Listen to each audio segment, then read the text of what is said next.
Well, thank you, you all, our audience today, for being here today and sharing today, of course, with someone very special that's here with us on my podcast, A Legacy of Love, about my story, of course.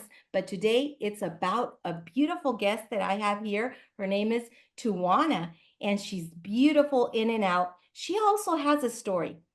Hi, Tywanah. Thank you for being here with us today. Hi, Analee. Thank you so much for having me today. Could you share a little bit about yourself?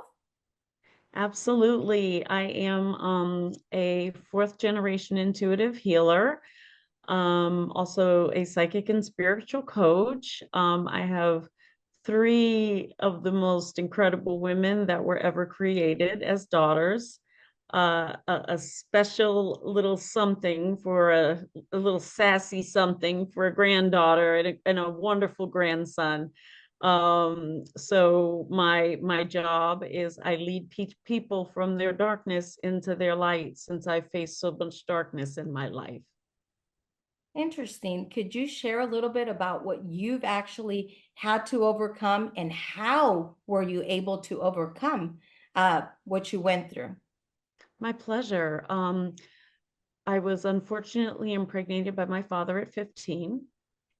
Um, that was something that no 15-year-old, even at 30, I wouldn't have began to know how to overcome that. So, back then we didn't have the educational tools that we have available freely to us today. It was stuff it in the back of the head, keep moving, you'll forget about it sooner or later. And I couldn't forget about it. And I did not, I chose not to have that child. My 15-year-old brain could not have that child. It just was not possible. I was then placed into New York City group homes. I spent some years in there fighting my way through it. And then I got pregnant with my now 31-year-old.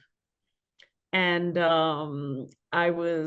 she was 2 months old when I graduated high school. She was in the audience.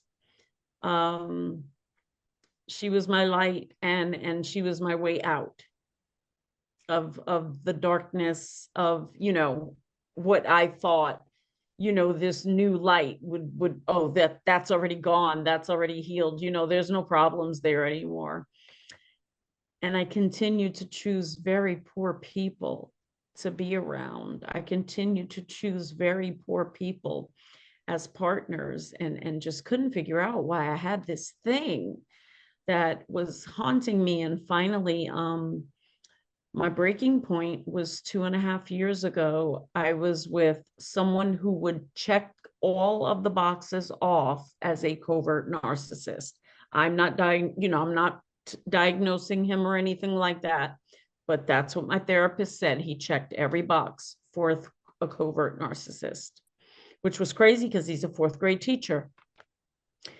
And I tried to end my life, and I was serious about it. It was not a cry for help. It was not anything. I was ready to go, and came out of it. I survived it, and my first thought was like, wow, you really couldn't even do that right. That's how much I hated myself at that time. And therapy, and moved, states, and different people started leaving my life, and I noticed like this whole spiritual awakening thing kind of happening, this whole transition happening, um for my good. But it didn't feel good, right? It never feels good when God, universe, source starts to move those things that aren't for you out of your life, and you're not in on the secret. It never feels good. But by the end, when I had my best friend in the world betrayed me in a way that no one could ever, um, that's when I realized, you know what? I'm tired of running my own life. So I surrender. Whatever it is I'm supposed to do, whoever it is I'm supposed to meet, whatever job I'm supposed to have. I literally laid on my living room floor and said this and said, I surrender. And the moment I did that, life became a lot easier, a lot easier. Not to say everything is perfect, because it's not, but it's a lot easier. I don't feel like I'm always swimming against the current. I feel like I'm floating with the current of the ocean now, not even swimming, because what I do doesn't even feel like work. I feel like I'm floating with the current of the ocean. So every day I get up and I inspire other people to heal and to, use whatever modalities they feel are right for them, introduce them to different things, and let them know they're not alone. And one of the special things about the TikTok lives that I run is 4 things. I always want you to feel seen, heard, loved, and understood. That goes before anything about me being a psychic. I am a healer first. So those 4 things must happen. So people come in, we hold space for them. I light white candles, the music stops, we talk, we, tell them we love them. People come in, sometimes they are in desperate positions, and we let them know we love them, and I'll follow up with them. I'll have a meeting with them. Hey, what can I do to help you? What can I do to bring you out of your darkness? And a lot of times I'll give away scholarships to certain individuals who can't afford it, but who really need it and want it. To those who want it. That's the key. Not just who needs it, for those who want that healing into my program. And so that's been my life.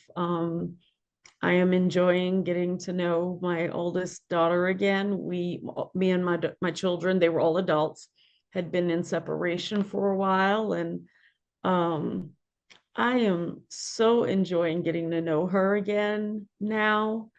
My grandbabies, I get to talk to them all the time now. My middle child seems concerned about some of the health challenges I've been facing. The young one, not yet, but there's always hope. So as long as I have hope, we are okay. But I'm just enjoying my life from where it is, from right where it is, and being grateful and thankful for all that I have, and for the amount of people who trust me with their lives. Yes. It's remarkable. And to think, my publisher sent me a note this morning, a voice note, and she had just finished reading my segment of the anthology book that's coming out. And she said, wow, this is really going to touch a lot of people, in their space. And, I messaged her back, and I'm crying, and I'm telling her, thank you for allowing me, to be a part of this project. And she said, my friend, I just see you helping so many women to be able to recognize when they're in that space and to be able to get out. And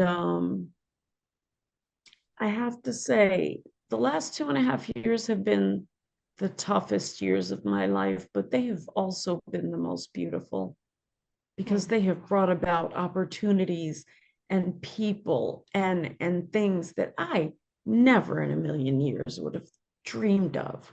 A published author, me,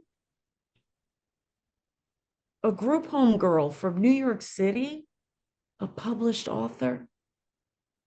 You think of things like that, and it's like, wow, you're really out here just grabbing life and taking control and allowing God to work through you and through your pain and through the cycles of abuse that you've been through, so that these other women and men don't have to, because men are abused too. Yes, most definitely. And statistically. s- and so it's just been such a wonderful experience, and I just try to soak it all in, and it makes me emotional that here I was. I thought I was nothing when I took those pills. I thought I was worthless, and my heart hurts for her now because I don't know her. Hmm. The woman that took those pills, I don't know her. That little girl. Yes, That little girl inside of you. I think we all have that little girl inside of us, but I think yes, that God had a better plan for you. That's why you're here. yes, I think that God yes, has a purpose over your life. And I think that his purpose is amazing. Look, as an author and all these wonderful things that you would have never even imagined or even thought of. Remember that yes, he has plans for you, like Jeremiah says, 29:11, right? Best yes, plans, wonderful yes, plans to bless you. So, yes, as you know, that's the God that we serve, and He loves you. And He yes, was ma'am. able to take you out of all that darkness into light. Now you are Yes, able to go and reach out those that are still in need, that are hurting. So, if yes, you're listening to us right now, what would you tell them?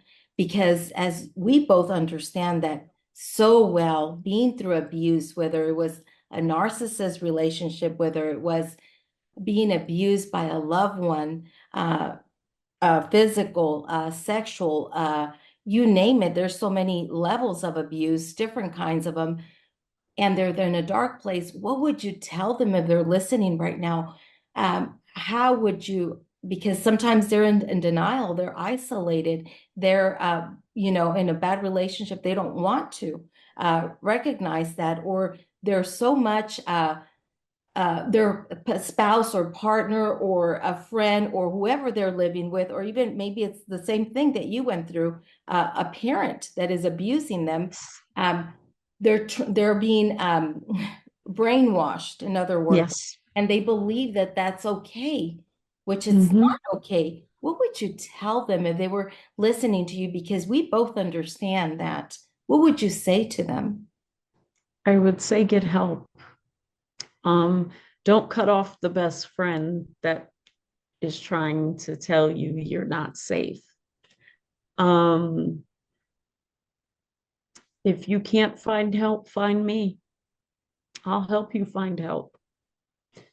Um, but definitely don't cut off the friends and family members that can see what's happening in your home, that can sense what's happening when the door gets closed, because they're looking out for your best interest. They're not trying to tear you down or make you feel like a failure.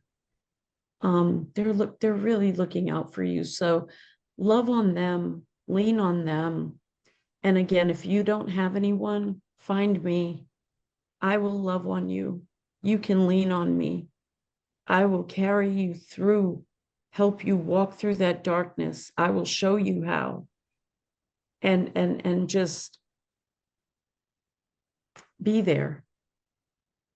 I'll Most just be there. definitely. Most definitely, because as you know, as I know, sometimes your main circle, that's your family, they're not always the right circle. And sometimes you don't have that support, which I didn't have it back in the time in the day.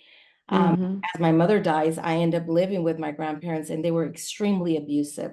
Extreme. Mm-hmm. I end up in an arranged marriage and whatsoever, as you know, what you ended up in. So that main Mm-hmm. circle is not always the No, healthiest. It's not always the right fit. But as you no, said, there's always friends of friends that you could reach out. Why am I going to this first option? Because sometimes it's not so easy to open up with other people. definitely It not. takes a while, it's a process, but if you feel comfortable with us as you're listening to this podcast, we've been there. We definitely Yes, understand. If you feel comfortable with either one of us, that you know that I understand I connect with her, whether it's her or myself. Find the way. We will yes, share right now our information. Mine is AnaleeVineyard.com. That's my website. There's a way there to leave a message. And I would love as well for you to leave your information because there's people sometimes, we all have a different way of communicating and Mm-hmm. feel more connected with one person or the other, and that's perfectly fine. So Right. it would be nice as well for you to share your information. I am Black Butterfly Goddess on every social media platform. Um, you can reach me at blackbutterflygoddess.com. There's a space, a contact me form that's built in, and it will send me an email right away. I am also Tywanah Yvette on my personal platforms, and that's spelled TYWANAHEVETTE.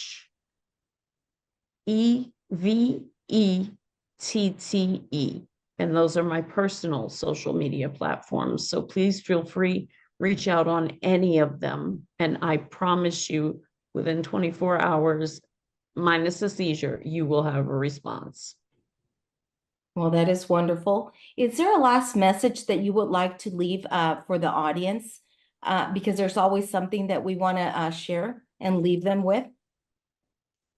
A quote that I came up with and didn't realize it was wise until after I said it. And it's oftentimes our pain is our purpose. Yes, And most that's on my definitely. website. Yes, most definitely. A lot of our times we end up finding our own purpose in our pain. Yes. And I definitely would love to share a little something as we're closing today. And it's also part of what you just said. Uh, it doesn't matter where we've been. What matters is to find our own identity. And our identity shouldn't be, I understand it could be temporarily, but it should not be a way for us to be determined or identified. This is who you are, or labeled. You went through all this is who you are. No, I personally, I believe that my identity, and I wish as you're listening as well, your identity should be on a higher power. My identity is in Christ. And as Mm-hmm. I figured out that I'm Jesus' daughter, and you're also Jesus' daughter, we're all Jesus' daughters and sons, that is powerful because when Mm-hmm. we know who we are, who our daddy God is, it doesn't matter what people think who we are, that what we Mm-hmm. went through, and they label us. We know who we are, and that's what truly should identify us, and that's what really should matter, not what people Right. think. So I hope that that will help you. And as well, I must say, I believe that no one greater exists, and that is our daddy God. There is no one more powerful and none more able and willing to help us than God. I have found him to be faithful and true. He is present in the middle of life's deepest storms and also near the brokenhearted. He is the only one who can mend a broken heart. He will mend your broken heart too. Most definitely, he will mend your broken heart if you're more than willing to open your heart to receive. Yes. And I believe that he is more than willing. He is waiting. He's just a door away, a knock away. He Mm-hmm. probably has been knocking, and you probably have not figured that out. Yes. The midst of all the mess that we go through, uh, we all go through all these different adversities. Give him an opportunity, and I know that it will be worth it. God loves us all, and he has a plan for all of us. As you recognize, you're a beautiful flower, you're a beautiful butterfly, which I have my butterflies here all the time. Thank And you. I Ah, have, well, that's also what I identified myself with. As I was changing, that will be my closing. I recognized that I had to get out of that cocoon.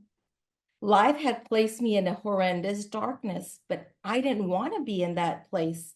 I had been trying to fight to come out of that cocoon, but my mhm. grandparents the struggles, losing a mother, being placed in a marriage that I didn't ask for, being taken away to a different country. I went through so many things, losing my first unborn child, and you name it, took Mhm. away who I was. But I knew that that didn't, determine who I was. So after coming out of that cocoon, I knew that my identity was in Christ, and I wanted to become that beautiful butterfly that had, and that's an analogy that I always use at times when I talk to ladies. You could be your best version and fly as high as you want and you wish as a butterfly with these Mhm. beautiful colors. My favorite color has always been purple. As you have, my chair is purple. Why? I don't know, but it's always been purple. My seating chair is purple, pink, beautiful pastel colors, any color you want, different shades. Don't allow anyone to stop you from flying. Fly as high as you want, as high as you want, and remind yourself every day, I got this. I could do this. With God, everything is possible. He works in the impossible. So know that. So I always carry my butterflies here, and I have different kinds of them. Obviously, this one is a purple one. I love that. I love that because that's what we are. We're Jesus' daughters and we are beautiful butterflies. I have a purple glass, a flower that I actually did on this last trip that we had, purple in its glass. It's made out of glass. This is what I Beautiful. think that we are in God's hands. Hmm. He works with us. And as Hmm. adversity is coming, just know, don't allow that to take over. Continue Hmm. fighting. And when you put your life in God's hands, like you said, you surrendered. I love Hmm. that when you said that. Then God starts transforming your life in this beautiful, beautiful masterpiece. That's how I see this. That's why I have it here in this beautiful Yes. masterpiece, because that's what we all are. We're Yes. unique. There's no one but you in the world like you. So shine, bloom, be your best version. Don't allow anyone to ever stop you again. And No. even if you've gone through horrendous moments of darkness, know that it's never over, that God is with you and that He loves you how you Yes. are. You're beautiful. God has a purpose over your life. Continue dreaming, and I hope to have you here soon. And I thank today my beautiful guest that was here with me. She's been a blessing, such an honor that she was willing to share her past, that it was not easy, but she was able to conquer this. And I know that it was because of the Lord. She did not commit suicide because God loves her so much. She's beautiful in and out. I know that He has an amazing purpose over her life. I know that there will be a lot more blessings, not one book, but many more, because that's how God works. He works in a very mighty way. So thank Yes. you for coming today. Thank you for having me. This was so gracious. Thank you so much. I am filled with so much gratitude. I feel the same way. Thank you so much. And God bless. And know that the blessings are always around the corner. I always They say are. that. And They have a are. wonderful day. And thank you so much. You Have a too, good my day. dear. Bye-bye. Bye bye.